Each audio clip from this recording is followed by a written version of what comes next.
Welcome to Dr. Warrick's podcast channel. Warrick is a practicing cardiologist and author with a passion for improving care by helping patients understand their heart health through education. Warrick believes educated patients get the best health care. Discover and understand the latest approaches and technology in heart care and how this might apply to you or someone you love.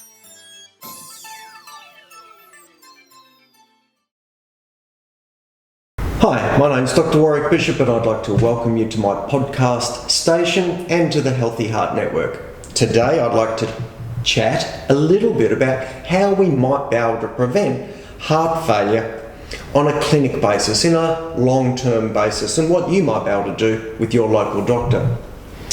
Well, the main things that we're really interested in, because they're the most common causes, are things like coronary artery disease, things like infarction, which is damage to the heart muscle through complete lack of blood supply, so the muscle dies, or ischemia. And ischemia means a relative lack of blood flow to the heart muscle, i.e. narrowed arteries to the muscle, so that when the heart's being used, not enough blood is getting through those semi-blocked, narrowed arteries. We call that ischemia. So we want to prevent ischemic heart disease if we possibly can. We want to keep blood pressure down because we know blood pressure loads the heart and leads to responses which can, in the long term, lead to failure of the heart. We know that the valves are important, so it's really useful for when your doctor checks your blood pressure on a regular basis, there is a quick listen to your heart as well. It makes perfect sense, and if there is a valve problem there, he or she will pick that up without too much trouble at all.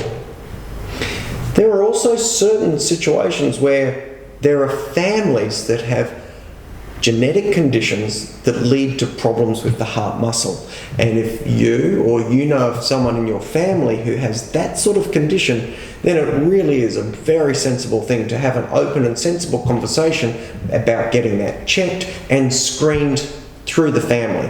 It's a very simple thing to screen. Your GP will help you. If your GP is able to direct you to a cardiologist for the appropriate testing, then those questions can be answered early, and if required, proper treatment can be put in place early. Another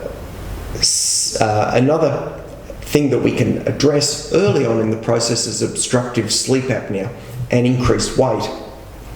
This constellation of increased weight, poor sleep, raised blood pressure is really bad for your heart. So anything we can do to keep the weight down, to avoid obstructive sleep apnea, to look after the heart while you're asleep at night is a really good thing. In terms of simple things to reduce risk, lifestyle things like quitting smoking, to reduce the risk of coronary artery disease. Making sure we're careful with our consumption of alcohol, which can push up blood pressure. Making sure we keep our weight under control, and regular exercise is just an absolute bonus for good heart health. In terms of therapies we can use in the long term to try and reduce risk of heart failure, then of course treating things like cholesterol to reduce risk of coronary disease makes sense, and so does treating blood pressure. I can't emphasise enough how important it is to get your blood pressure checked regularly and make sure that is well under control. So these are some simple manoeuvres to try and prevent development of heart failure. One of the really interesting things that's come to light in recent time is specifically around diabetics, and this is a little bit of a side digression, but it is interesting. There are a group of medications called sodium glucose transport blockers which act in the kidney and actually allow diabetics to lose sugar through their kidneys. Now, amazingly, these medications have started to show benefit in the reduction of development of heart failure in that group of patients.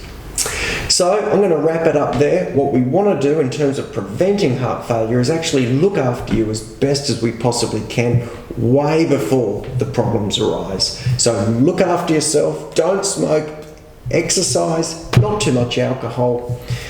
Make sure you lock in with your GP and check your blood pressure regularly. If you're snoring at night, get that checked out as well. Make sure your doctor has a listen to your ticker. And if there is problems in the family, please get them checked out. I hope that makes a bit of sense to you. As always, if you have any queries or questions, let us know. If you've got any suggestions for future podcasts, we'd love to hear it. And of course, until next time, I wish you the very best health. Take care and goodbye. You have been listening to another podcast from Dr. Warrick. Visit his website at drwarrickbishop.com for the latest news on heart disease. If you love this podcast, feel free to leave us a review.